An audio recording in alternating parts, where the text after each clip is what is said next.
Axxon One allows an archive to be used to record video and audio footage, to replicate data from one archive to another, or from external network storage to a local archive.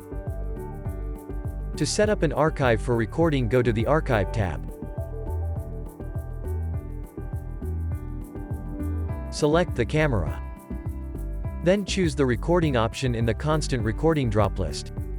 No means only event video is recorded as configured in the Detection Tools tab. The Always setting means constant recording.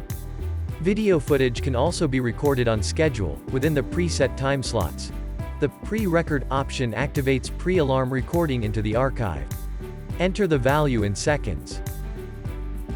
If you want to prune video, select Specified FPS Rec. This activates frame dropping to keep only iframes. You can also choose to record the low or the high quality video stream. After recording starts, you will see the information on the archive's free space and used space, as well as the retention time in the depth limit field. Click the Apply button.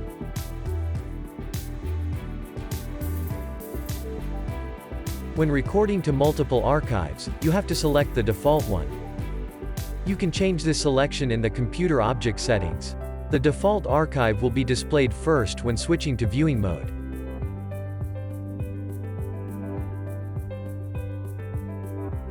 This is where the event video will go when the alarm is activated by the operator.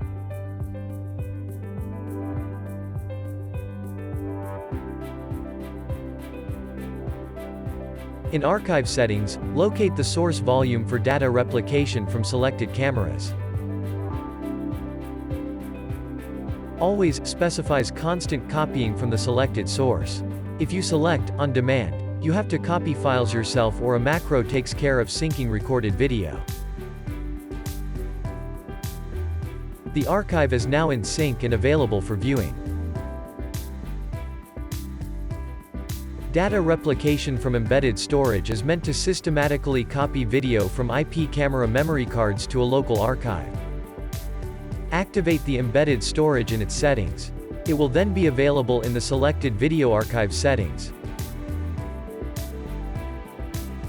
Then go to the Archive tab. Create a new archive. Select a volume for the archive. Specify the archive size in gigabytes. Click the Apply button. In the Recipient Archive settings, select the edge storage on the cameras and the replication period. Click the Apply button.